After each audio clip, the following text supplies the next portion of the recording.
Good afternoon dear AB school student. આપણે last લેક્ચરમાં કાર્બનના અપરૂપો સ્ટાર્ટ કરેલા, તેમાં સ્ફટિકમય અપરૂપોમાં હીરો અને ગ્રેફાઇટ વિશે જોયું. હીરો અને ગ્રેફાઇટ વચ્ચેનો તફાવત જોયો.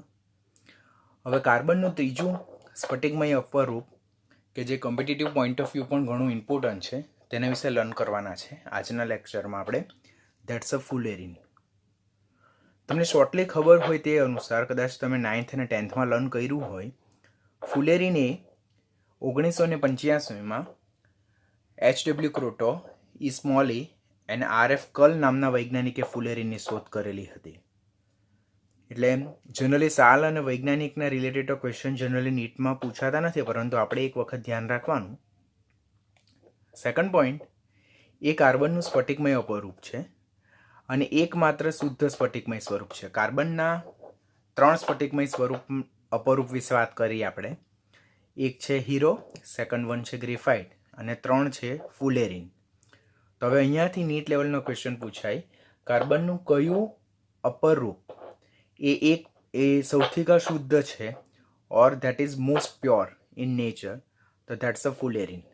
તો આ નીટ લેવલનો ક્વેશ્ચન યાદ રાખવાનું. ફુલેરિન એ કાર્બનનું એકમાત્ર શુદ્ધ સ્ફટિકમય અપરૂપ છે, સ્વરૂપ છે. Reason behind that, it is not having dangling bond. Dangling bond એટલે ઝૂલતા બંધ. હવે આપણને ક્વેશ્ચન એમ થાય કે સર ડેંગલિંગ બોન્ડ એટલે શું, તો ઝૂલતા બંધ એટલે શું? તો જ્યારે કોઈ પણ પદાર્થ હોય, તેનો સ્ફટિક હોય, તો તેમાં જે વેલેન્સ પરના એટમ હોય તો તેની પાસે ફ્રી વેલેન્સી હોય, એટલે મુક્ત સંયોજકતા. મુક્ત સંયોજકતા એટલે શું કે જે કોઈની સાથે બંધ નથી બનાવેલા. હવે એવી સપાટી જ્યારે કોઈ બી સેકન્ડ ઓર નેઈબર એલિમેન્ટ્સ ના સંપર્કમાં આવે તો એની સાથે એ ઇલેક્ટ્રોનનું શેરિંગ કરીને or by any way they are forming bond. તો જ્યારે સરફેસ પરના જે એટમ હોય તેની પાસે ફ્રી વેલેન્સી હોય, સરફેસ પરના એટમ એટલે કે પૃષ્ઠ પરના જે પરમાણુઓ હોય તેમની પાસે મુક્ત સંયોજકતા હોય, ધેટ મીન્સ એણે કોઈની સાથે બંધ નહીં બનાવેલા હોય, તો એ પ્રકારના બંધને આપણે ડેંગલિંગ બોન્ડ કહીએ. ફુલેરિનમાં પ્રત્યેક કાર્બન એ અન્ય કાર્બન સાથે બંધ બનાવવામાં યુટિલાઇઝ થઈ જાય છે. It is not having any kind of dangling bond. That's why fullerene is a extra pure allotropes of the carbon. તો તે પોઈન્ટ યાદ રાખવાનું. હવે અહીંયાથી બીજો ક્વેશ્ચન પૂછાશે તમને કે નીચેનામાંથી કાર્બનનું કયું અપરૂપ ડેંગલિંગ બોન્ડ ધરાવતું નથી? તો તે ફુલેરિન. હીરો અને ગ્રેફાઇટમાં ડેંગલિંગ બોન્ડ હાજર હોય છે. ત્રીજો, ફુલેરિનનું સામાન્ય સૂત્ર શું છે? તો C2N, જ્યાં n that is number of carbon that is always greater than or equal to 30. એટલે જે 30 જેટલા હોઈ શકે ક્યાં 30 કરતાં વધારે હોઈ શકે. તો અહીંયાથી ત્રીજો ક્વેશ્ચન જનરેટ થાય કે ફુલેરિનનું સામાન્ય બંધારણ શું છે? તો ફુલેરિનનું સામાન્ય બંધારણ C2N છે, જ્યાં n એ શું દર્શાવે છે? n એ કાર્બનની સંખ્યા દર્શાવે છે અને એનો નંબર કેટલા હોઈ શકે? ક્યાં 30 હોઈ શકે, ક્યાં 30 કરતાં વધારે હોઈ શકે. તો એક જ પોઈન્ટમાંથી આપણને 3 MCQ જનરેટ થાય છે. પહેલું, ફુલેરિન એ કાર્બનનું સ્ફટિકમય સ્વરૂપ છે, અસ્ફટિકમય નહીં. It's a crystalline allotropes, not the amorphous one. Second one, સૌથી શુદ્ધ સ્ફટિકમય સ્વરૂપ ફુલેરિન છે. It is not having dangling bond, while graphite and diamond having dangling bond. Dangling બોન્ડને ઝૂલતા બંધ કહેવાય. ઝૂલતા બંધ એટલે શું? તો જે સરફેસ પરના પરમાણુ હોય તો તેની વેલેન્સી અનસેટિસ્ફાઈડ હોય, ધેટ મીન્સ એણે કોઈની સાથે બંધ નહીં બનાવેલા હોય, તો એ નેઈબર એલિમેન્ટ સાથે ઇલેક્ટ્રોનનું શેરિંગ કરીને બોન્ડ બનાવી શકે. તો હીરો અને ગ્રેફાઇટમાં ડેંગલિંગ બોન્ડ હાજર હોય, જ્યારે ફુલેરિનમાં એ ગેરહાજર હોય, માટે ફુલેરિન એ pure allotropes of carbon consider કરી શકાય. બંધારણ મૃદુ બંધારણ છે. સામાન્ય સૂત્ર C2N, જ્યાં n number of carbon atom which is equal to or greater than 30. Third point જે છે ફુલેરિન વિશે લર્ન કરવાનો, તે છે બનાવટ. તો ઇનિશિયલ એટલે પ્રિવિયસલી, ઘણા વખતો પહેલાં ફુલેરિન બનાવવામાં આવતું કેવી રીતે? તો ગ્રેફાઇટ લેવામાં આવતું, તેનું લેઝરની મદદથી બાષ્પીભવન કરવામાં આવતું, evaporation in presence of laser, અને એનાથી આપણને સ્ફટિકમય ફુલેરિન મળતું હતું. But what is the disadvantage of the same matter? કે એનાથી જે ફુલેરિન મળતું હતું તો તેની માત્રા ઓછી મળતી હતી. તો નાવડેઝ મેક્રોસ્કોપિક લેવલ પર એટલે વિપુલ પ્રમાણમાં ફુલેરિન બનાવવું હોય તો કેવી રીતે બનાવી શકાય કે ગ્રેફાઇટનું ઊંચા તાપમાને એટલે કે વિદ્યુત ચાપની હાજરીમાં ખૂબ હાઈ, જ્યારે આપણે ઇલેક્ટ્રિક આર્ક એપ્લાય કરીએ, વિદ્યુત ચાપ એપ્લાય કરીએ ત્યારે ખૂબ ઊંચું તાપમાન જાય.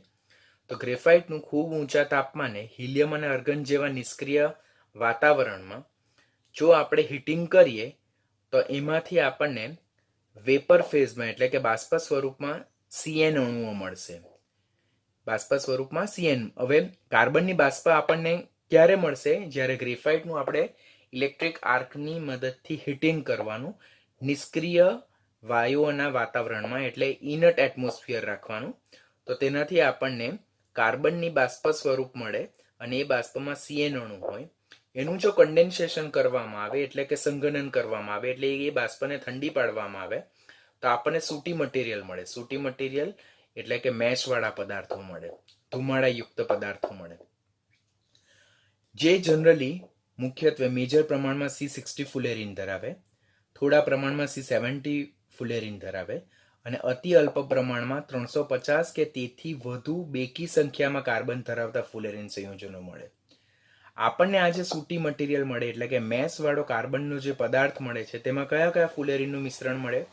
C60 મોસ્ટ પ્રોબેબલ એટલે વધારે પ્રમાણ C60 નું છે, થોડા પ્રમાણમાં C70 નું છે અને અતિ અલ્પ પ્રમાણમાં કાર્બન નંબર 350 એટલે 350 કાર્બન ઓર તેનાથી વધુ બેકી સંખ્યામાં કાર્બન ધરાવતા ફુલેરીન સંયોજનો મળે.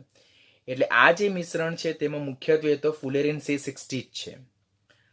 હવે આમાંથી આપણને C60 અને C70 ને સેપરેટ કરવા હોય તો કેવી રીતે કરી શકાય? તો આપણે ક્રોમેટોગ્રાફી પ્રોસેસ એપ્લાય કરવાની ઓવર ધ એલ્યુમિના. એલ્યુમિના દ્વારા જો ક્રોમેટોગ્રાફી આપણે એપ્લાય કરીએ તો કોલમ ક્રોમેટોગ્રાફી પ્રોસેસ, તો એનાથી એફિનિટીના બેઝ પર આપણે C60 અને C70 ફુલેરીન જે છે તેને આપણે આ જે મિશ્રણ છે તેમાંથી સેપરેટ કરી શકીએ છીએ.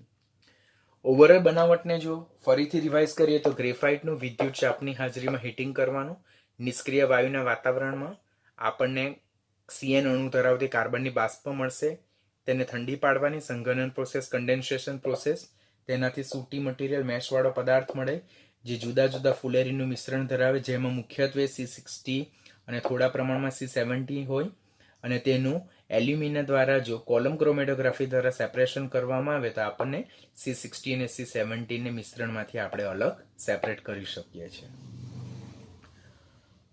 આ જે ફુલેરીન છે તેની હીરો અને ગ્રેફાઇટ વિશેની જો કમ્પેરિઝન જોઈએ તો હીરો અને ગ્રેફાઇટ એ કાર્બનિક દ્રાવકમાં અદ્રાવ્ય છે. ખાસ યાદ રાખવાનું કે જો તમે હીરો ઓર ગ્રેફાઇટને તમે બેન્ઝીન ટોલ્યુઇનમાં નાખો તો they are being insoluble in that, જ્યારે ફુલેરીન એ બેન્ઝીન જેવા કાર્બનિક દ્રાવકમાં દ્રાવ્ય છે. હવે ક્વેશ્ચન પૂછાય નીચેનામાંથી કાર્બનનું કયું અપર રૂપ એ ટોલ્યુઇનમાં દ્રાવ્ય થાય છે? Option A fullerene, option B graphite, option C diamond અને option D all of the following. તો ગ્રેફાઇટ અને હીરો એ કાર્બનિક દ્રાવકમાં અદ્રાવ્ય છે, જ્યારે ફુલેરીન એ કાર્બનિક દ્રાવકમાં દ્રાવ્ય થઈ જાય છે. અને આઈડેન્ટિફિકેશન ટેસ્ટ જો જોઈએ એટલે કે આપણી પાસે C60 ફુલેરીન છે ઓર C70 ફુલેરીન છે, તો C60 ફુલેરીન એ ટોલ્યુઇનમાં બંને ફુલેરીન જ છે, C60 પણ અને C70 પણ બંને ટોલ્યુઇનમાં દ્રાવ્ય થઈ જાય છે. પરંતુ if C60 ફુલેરીન is present, it will produce a violet color of the solution. એટલે ટોલ્યુઇનમાં જો C60 ફુલેરીનને નાખવામાં આવે તો જાંબલી કલરનું સોલ્યુશન થઈ જાય અને C70 ફુલેરીનને જો નાખવામાં આવે તો સોલ્યુશન જે છે તો ઓરેન્જ રેડ એટલે નારંગી લાલ રંગનું થઈ જાય છે. એટલે ક્વેશ્ચન પૂછવામાં આવે નીચેનામાંથી ફુલેરીનનો કયો પ્રકાર ટોલ્યુઇનમાં જાંબલી રંગ આપશે? તો તે C60 અને C70 એ નારંગી લાલ રંગ આપશે આપણને. હીરો અને ગ્રેફાઇટમાં ડેંગલિંગ બોન્ડ જોવા મળે છે, જ્યારે ફુલેરીનમાં ડેંગલિંગ બોન્ડ જોવા મળતો નથી. માટે ફુલેરીન એ કાર્બનનું અતિશુદ્ધ સ્વરૂપ કન્સિડર કરી શકાય. બંધારણ જો જોઈએ તો બંધારણ આપણે આકૃતિની મદદથી ખૂબ જ ધ્યાનથી સમજી શકીએ.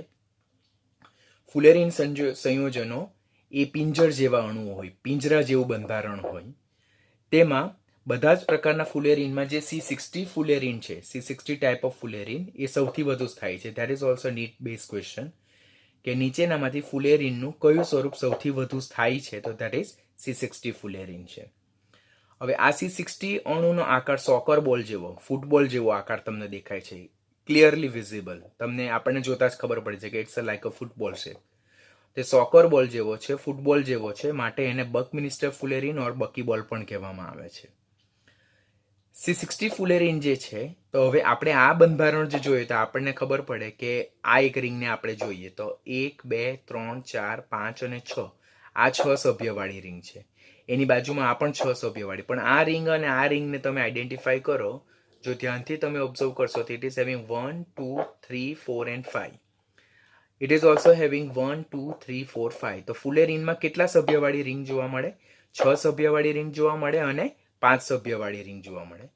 6 સભ્યવાળી એટલે 6 કાર્બનવાળા ટોટલ કેટલી રિંગ કેટલા વલય આવેલા હોય? 20 rings આર પ્રેઝન્ટ. જ્યારે 5 કાર્બનવાળા કુલ કેટલા વલયો આવેલા હોય છે? 12 વલયો આવેલા હોય છે.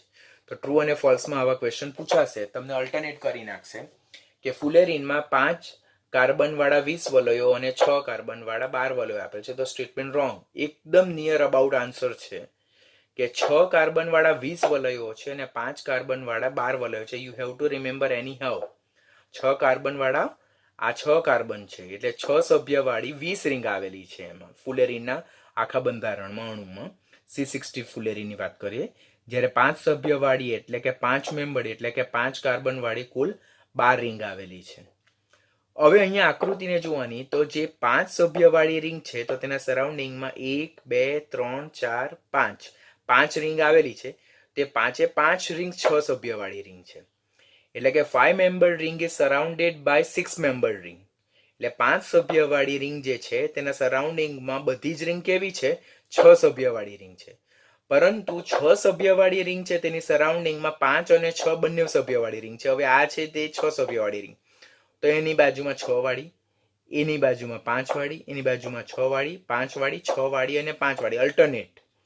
એટલે અહીંયાથી ડિફરન્સ બીજો તમારે શું યાદ રાખવાનું કે 5 સભ્યવાળી રિંગ છે તેના સરાઉન્ડિંગમાં બધી 6 સભ્યવાળી રિંગ છે, પરંતુ 6 સભ્યવાળીની સરાઉન્ડિંગમાં બધી 5 કે બધી 6 નથી, પરંતુ 5 અને 6 5 અને 6 અલ્ટરનેટ રિંગ આ રીતે અરેન્જ થયેલી છે. આમ ફુલેરીનના બંધારણમાં 6 કાર્બનવાળા જે 20 વલયો છે તો તે 6 કાર્બન અને 5 કાર્બનવાળા સભ્ય સાથે અલ્ટરનેટ વેમાં અરેન્જ થયેલા હોય, એટલે એના સરાઉન્ડિંગમાં 6 કાર્બન અને 5 કાર્બનવાળા બંને પ્રકારના વલય જોડાયેલા જોવા મળે. જ્યારે 5 કાર્બનવાળા જે 12 વલયો છે તેની સરાઉન્ડિંગમાં ફક્ત ને ફક્ત 6 કાર્બનવાળા સભ્યો જોડાયેલા હોય છે. એટલે ધીસ ઇઝ ઇમ્પોર્ટન્ટ ક્વેશ્ચન. તમને આના બેઝ પર ખાસ અલ્ટરનેટ વેમાં પૂછાય. ટ્રુ અને ફોલ્સમાં તમને કન્ફ્યુઝ કરશે, નંબર ચેન્જ કરી નાખે એ લોકો, કોણ કોની સાથે જોડાયેલું છે તે ચેન્જ કરી નાખશે. તો you have to be careful. ફુલેરીનના બંધારણમાં ઓલ કાર્બન્સ આર આઇડેન્ટિકલ્સ, એટલે બધા કાર્બન સમતુલ્ય છે, ઇક્વલ છે, અને તેઓ કયા પ્રકારનું સંકરણ ધરાવે? sp2 સંકરણ ધરાવે. આપણે હીરામાં કાર્બનનું સંકરણ sp3 જોયું, ગ્રેફાઇટમાં sp2 જોયું, ફુલેરીનમાં બી sp2 સંકરણ જોવા મળે, કારણ કે પ્રત્યેક કાર્બન જોઈએ તો પ્રત્યેક કાર્બન અન્ય 3 કાર્બન સાથે જોડાયેલો છે. કયા બંધથી? સિગ્મા બંધથી જોડાયેલો, કોવેલેન્ટ બોન્ડથી જોડાયેલો. જ્યારે ચોથો ઇલેક્ટ્રોન જે છે તો તે પાઈ ઇલેક્ટ્રોન છે, તો it's a form of pi bond. આમ જોઈએ તો in fullerene all kind of carbon are they are equal to each other, સમતુલ્ય છે અને તેઓ sp2 સંકરણ ધરાવે છે. દરેક કાર્બન પરમાણુ અન્ય 3 કાર્બન પરમાણુ સાથે સિગ્મા બંધ બનાવે છે, અને દરેક કાર્બનનો બાકીનો જે ઇલેક્ટ્રોન જે છે તો તે આણ્વીય કક્ષકો પર વિસ્થાનીકૃત પામે છે, અને જે અણુને કેવું બંધારણ ધરાવે છે? એરોમેટિક લાક્ષણિકતા આપે છે. એટલે આ જે પાઈ ઇલેક્ટ્રોન જે છે તો તે સતત એક જગ્યાએથી બીજી જગ્યાએ રોટેટિંગ થતો રહે ડ્યુ ટુ રેઝોનન્સ, અને એને કારણે એ ફુલેરીનનું બંધારણ કેવું છે? એરોમેટિક છે. તો ક્વેશ્ચન તમને પૂછવામાં આવે કે ફુલેરીન એ એલિફેટિક સંયોજન છે, તો વિધાન ખોટું. અહીંયા પણ આપણે એક સૂટી મટીરિયલ જોયું. તો એરોમેટિક સંયોજનો, તો એ આઈડેન્ટિફિકેશન ટેસ્ટ છે કે એરોમેટિક તે સૂટી ફ્લેમ આપે. બન્સન બર્નર પરની જે ફ્લેમ હોય તો તે એરોમેટિક સંયોજનો સૂટી ફ્લેમ આપે. તો ફુલેરીન એ એરોમેટિક સંયોજન છે, that's due to rotation of the pi electron. એટલે કે જે આણ્વીય કક્ષકો પર જે પાઈ ઇલેક્ટ્રોન વિસ્થાનીકૃત પામે છે, ડિલોકલાઇઝ થાય છે, તેને કારણે ફુલેરીનનું બંધારણ કેવું છે? એરોમેટિક પ્રકારનું જોવા મળે છે. ફુલેરીનના બંધારણ પર ખાસ તમારે ધ્યાન આપવાનું. પિંજરા જેવું બંધારણ, તેમાં C60 અપરૂપ સૌથી વધારે સ્થાયી, 6 સભ્યવાળી રિંગ, 5 સભ્યવાળી રિંગ, 6 સભ્યવાળી 20 રિંગ આવેલી, 5 સભ્યવાળી 12 રિંગ આવેલી, 6 સભ્યની સરાઉન્ડિંગમાં 5 અને 6 સભ્યવાળી રિંગ, જ્યારે 5 સભ્યની સરાઉન્ડિંગમાં ફક્ત 6 કાર્બનવાળી રિંગ જ ગોઠવાયેલી હોય છે. બધા જ કાર્બન ઇક્વલ છે, sp2 સંકરણ ધરાવે. પ્રત્યેક કાર્બન અણ્ય 3 કાર્બન પરમાણુ સાથે સિગ્મા બંધ કોવેલેન્ટ બંધથી જોડાય, અને ચોથો ઇલેક્ટ્રોન એ ડિલોકલાઇઝ હોય, જે પાય બોન્ડનું નિર્માણ કરે છે, અને જેને કારણે ફુલેરીનનું બંધારણ કેવું જોવા મળે છે? આપણને એરોમેટિક પ્રકારનું જોવા મળે છે. એ જોવાઈ ગયા બાદ આ જે ફુલેરીનનું બંધારણ છે તેમાં 60 વર્ટાઇસીસ હોય, શિરોબિંદુ હોય, એટલે કે જે જંક્શન જે હોય તો તેના પર 60 કાર્બન ગોઠવાયેલા હોય, બરાબર છે. અને આ અણુ એકલ બંધ અને દ્વિબંધ બંને પ્રકારના બંધ જોવા મળે છે. આપણે અત્યારે જ ફુલેરીનનું બંધારણ જોયું, જેમાં એકલ બંધ બી જોવા મળે અને દ્વિબંધ બી જોયા. તેમાં એકલ બંધ જ્યારે સિંગલ બોન્ડ છે, સિગ્મા કાઇન્ડ ઓફ બોન્ડ છે, ત્યારે કાર્બન કાર્બન વચ્ચેનું અંતર કેટલું છે? 143.5 પિકોમીટર છે. જ્યારે કાર્બન ડબલ બોન્ડ કાર્બન છે તો તેમાં કાર્બન અને કાર્બન વચ્ચેનું અંતર કેટલું છે? 138.3 પિકોમીટર હોય છે. ફુલેરીન એ કેવો છે? ઇટ્સ અ સ્ટેબલ મોલેક્યુલ્સ, એ સ્થાયી અણુ પ્રકારનો છે. આટલી આપણે જે વસ્તુ જોઈ તે કોના વિશે જોઈ? C60 ફુલેરીન વિશે જોઈ. હવે C70 ફુલેરીન જે છે તેનો રગ્બી બોલ જેવો આકાર હોય. જે રગ્બી રમે છે આપણને ખબર છે, it's a one kind of game.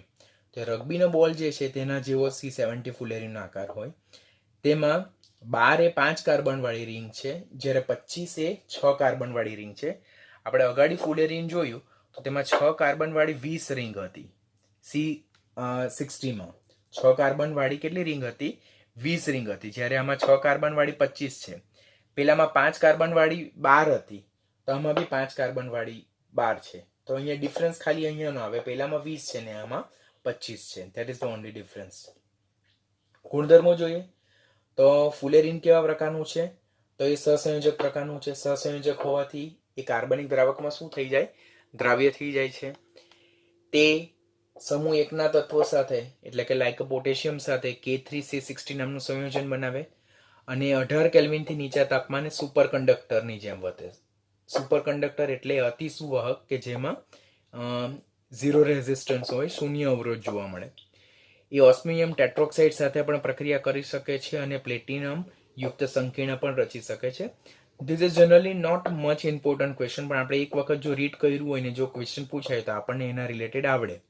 ખાસ પોઈન્ટ નંબર 1 યાદ રાખવાનું કે ફુલેરીન એ સહસંયોજક હોવાથી કાર્બનિક દ્રાવક બેન્ઝીન, ટોલ્યુઇન, ઇથર જેવા કાર્બનિક દ્રાવકમાં દ્રાવ્ય થઈ જાય.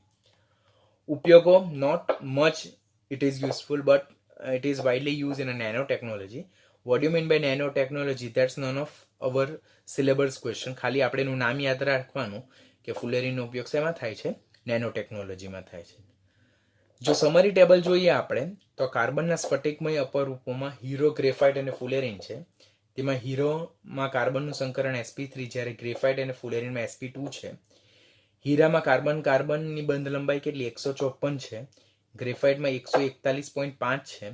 ફુલેરીનમાં એકલ બંધ હોય તો કાર્બન કાર્બન વચ્ચેનું અંતર 145.3 અને 138.3 જો દ્વિબંધ હોય તો. જો સ્ટાન્ડર્ડ એન્થાલ્પી ઓફ ફોર્મેશન જોઈએ તો હીરાની 1.90, ગ્રેફાઇટ એ સૌથી સ્ટેબલ અપરૂપ છે, તમને ખબર છે, એટલે એની સર્જનાત્મક એન્થાલ્પીને 0 કન્સિડર કરવામાં આવે. અને ફુલેરીનની કેટલી છે? 38.1, એટલે સૌથી વધારે ફુલેરીનની છે, ત્યાર પછી હીરાની છે ને ત્યાર પછી ગ્રેફાઇટની 0 છે. ઉષ્માગતિકીય રીતે સૌથી વધુ સ્થાયી સ્વરૂપ કાર્બનનું કયું? ગ્રેફાઇટ છે. અને એકમાત્ર કાર્બનનું શુદ્ધ સ્વરૂપ તે કયું છે? ફુલેરીન છે. તો